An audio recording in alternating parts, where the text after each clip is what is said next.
All right, so we're going to spend time standing on one foot today. Basically, it's just 15 minutes of standing on one foot. So I'd like you to have a block and again, a loop of resistance band. If you don't have this, it's a small part of today's sequence. You can kind of just fake it without it.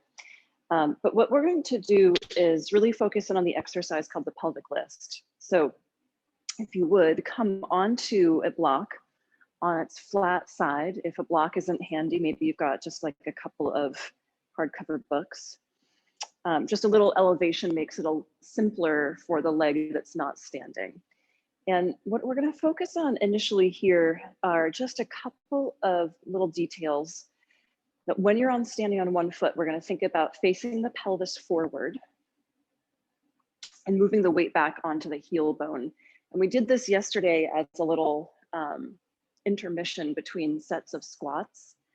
So here it is again. We're going to be a little bit more focused on the details of it. This is when I wish I had a camera crew so someone could like slide in with a zoom lens and really show what my pelvis is doing because the devil's in the details on this one. So firstly, let's acknowledge you might be wavering around, and that's not problematic. It's just part of the pose. But again, you're going to identify these two frontal hip points and get a sense they're pointing straight ahead, straight down the road ahead of you.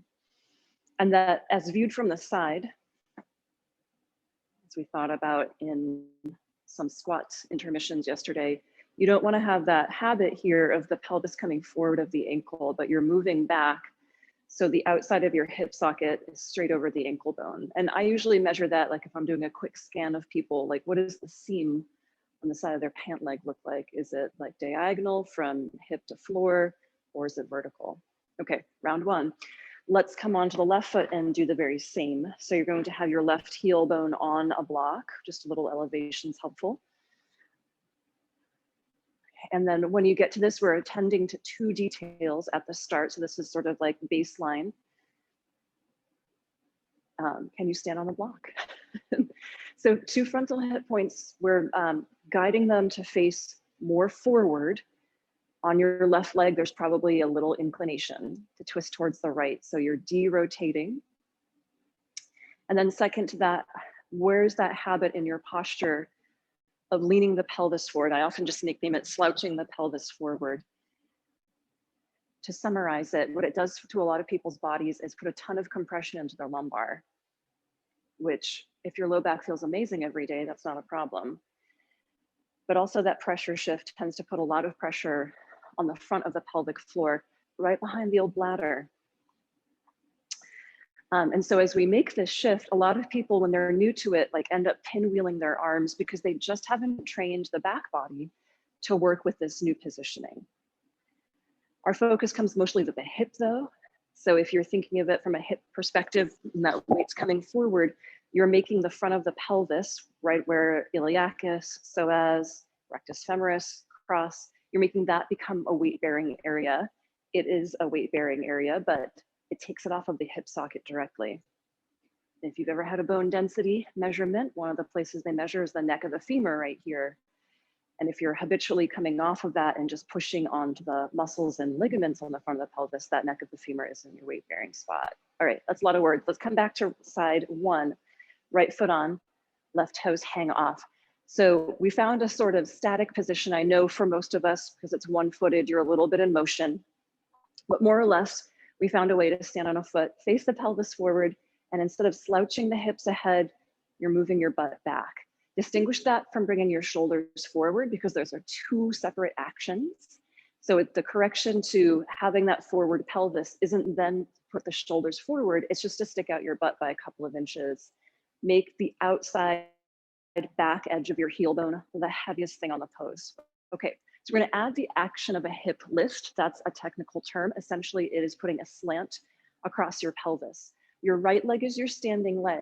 So the action I want us to learn here is the ability to slant downwards on the right side of the pelvis. Consequently, because it's one bony ring, the left side of the pelvis is going to slant up. And you generate this not from side bending on the spine or hiking up on that left side, but by the ability here to take these rotator muscles, glute medius is the main actor here, and to pull down on the pelvis so that as you do that, it's as though you're about to take a step forward and up ahead of you. So if it's helpful, place your right hand on the top rim of your pelvis and press down and then let it come back to level. You might look here across like where my shirt and pants intersect to kind of determine this is higher, this is lower, not by many, many inches. And then there I am back to level. This is my little bit tougher side to work with. So I can't demonstrate for you a huge distortion and movement, but I got it. I'm not winning any blue ribbons for it, but I've got a pelvic list on the side and whoa, is it work.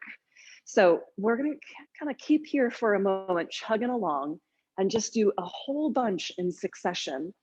And again, I'm wavering around a little bit. My balance gets like a little bit knocked off through this. There's one.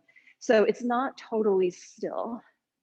But what I am looking for is that ability to take the right side of my pelvis and to pull down on the outside of it, whoop, so that I end up tipping down a little lower on that side. How about a couple more? And if they feel a little shaggy and you're not positive you're doing it perfectly, it's not a problem, right? It's practice. All right, ooh, let's come off of that first side. Ouch. Now, because I've taught these about 10 gajillion times in front of a live studio audience, the question always comes up, where should I feel this? I'm never in charge of your nervous system, but I'd say that I'm trying to get you to use the outside of your hips. So were you to feel it there, fantastic. However, I've heard from people, they feel it all the way down their thigh, their outer calf burns like a mother because you're using this whole lateral line of the leg. Okay, so here you on your left, you're gonna face your pelvis forward. You're going to prevent that forward slouch of the pelvis and back it up, stick out your butt. And then from here, I'm just gonna use my hand because it might help you visually. I'm imagining, let me get level first, I was already there, that from my hip points being at the same height as each other, that I'm going to push down on the left side so that that left side is lower, right is higher. And it takes me a few to kind of like go back to my nervous system and say, you know what I'm really looking for here? Is the outside of the hip. So we'll do a few. I know when I'm teaching, I often have my eyes on the screen, not the camera. So if I look like I'm looking a little bit to the side, I'm actually monitoring my own movement because look, there's a picture of me. What animal doesn't want to see a picture of themselves? Okay, so we got a whole bunch of these to do. And I'm gonna rattle off a refinement, even if it's like your first go round with this, it doesn't feel clear in your body. Just make sure you're not doing this, right? Do you see how I'm hiking this outer hip up, this right hip up? That's a similar thing, but a totally different set of muscles than pushing the left side of my pelvis down. So this is glute medius, it's glute minimus, it's a little bit on the IT band. The tensor fascia lata has to say good morning, but it's not the right QL going, let me just kind of flick up on this side. It's the outer left hip. Again, it's sort of like you're walking forward. And I say sort of because there are many, many, many, many bipeds in this world who do not use their outer hip when they're walking. They overuse their knee. They do this weird twisty thing. They shuffle. The feet don't come off the floor at all. So when I say it's like you're walking, kind of, maybe you don't actually walk like this, but you could maybe envision here that when you're pushing this outer hip down, I'll freeze frame it for a moment, that would give you the ability to step forward because your other foot has cleared the earth. All right, let's come off of that left side, shake it out, do a little dance. Okay, let's come back on with that right foot. Left foot is free floating. Okay, now this time I want you to, we're gonna do 3 that we hold.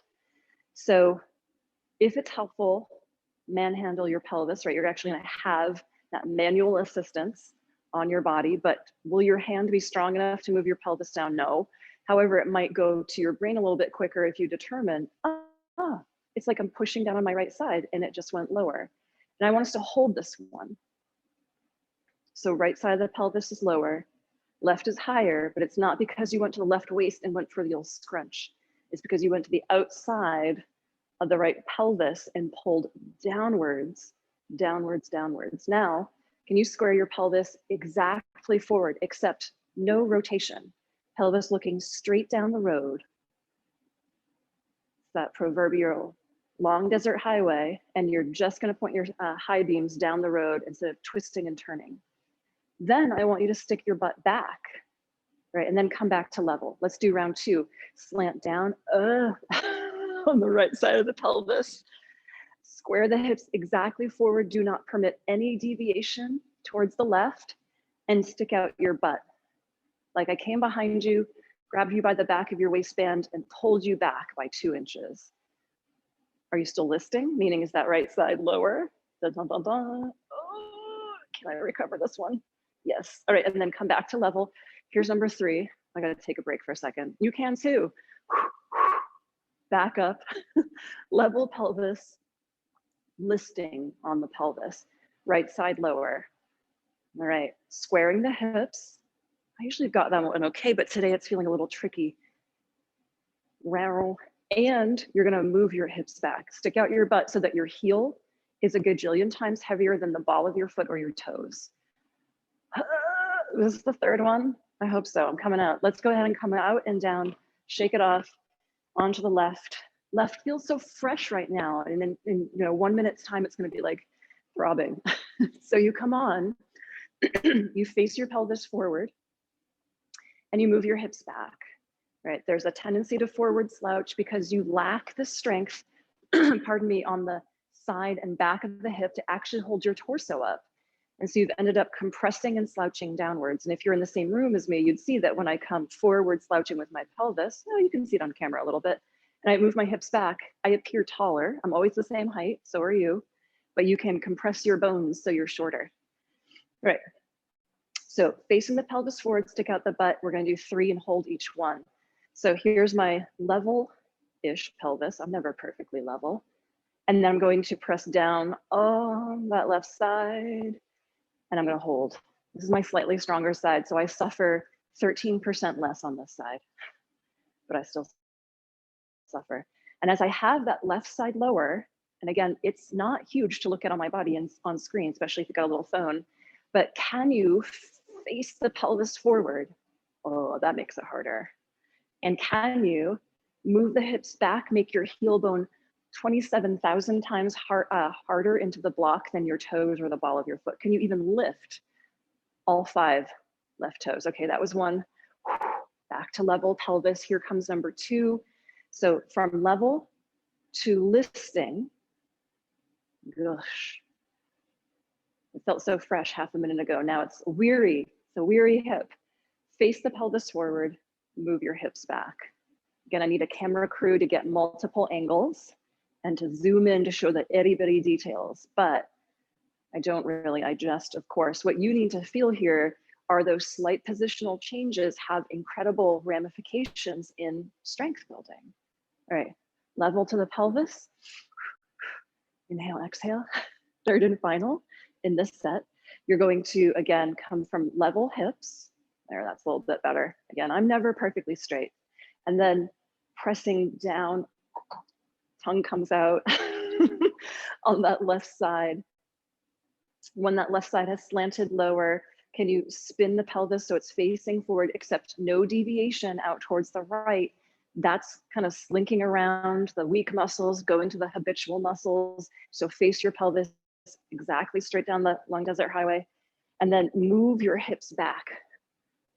And again, you're not in a static position. So not only are you negotiating all these details, you're negotiating your balance. You're welcome. Good morning. All right, let's go ahead and come off of that. And let's be done with the block. Let's do our last exercise, flat to the floor. For those of us who are afraid of heights, you're in terra firma now. So band is going to go, you've got choices, either around the top of the shins or the bottom of the thighs. Probably wouldn't feel too nice to have it on the knees directly. So above or below, depends on how stiff your strap is. This is one of my all-time favorites. I teach it constantly because it's so good. So it's like the hip list, but then it's worse. All right, so you're going to shift over onto your right leg. This is your load-bearing leg, and I want you to get your left foot off the floor by doing, guess what? That pelvic list. So not only are you going to weight shift, that's just physics, baby, gravity here, but you also have to slant down on the right side of your pelvis, and that is going to move my arms out of the way, get you to a position where you can lift this left foot off the floor. Okay, once you have that, put a little knee bend here and move the leg out to the side, and you're going to do some hip circles. Whoa, and whoa, and whoa. And so as you circle around with this, you're going to try to maintain stability here. So I think I've lost it. Yeah, so I'm about level at my pelvis. So there's that pelvic list again. And then back to a few more hip circles. All right. All right, and then come on down, 2 feet to the floor. So hopefully more or less your pelvis is level here. Though if you're in my scoliosis club, never exactly. Shifting to the left because I can't get off the right foot without that. Gravity needs me to make a shift. And then from here, I'm going to press down on that left side to clear my right foot from the floor. So there's your pelvic list, then put in a knee bend, then push out to the side, then do your loop-de-loos. Technical term here, circumduction of the hip. So as you get into this, you want to make sure that as you've been working, you didn't push this left hip out to the side, that it's still slanting down. You're still recruiting everything on the side of that hip for stability. Right, and of course I'm always in motion. So are you. But as I work with this, what I'm trying to imagine here is the most stability around my pelvis and rib cage so that I'm not like hula hooping. Well, that's fun too. All right, 3, 2, still pelvic listing, 1, come on down. You can shimmy that off. Excellent work in that stuff. You'll be feeling that one.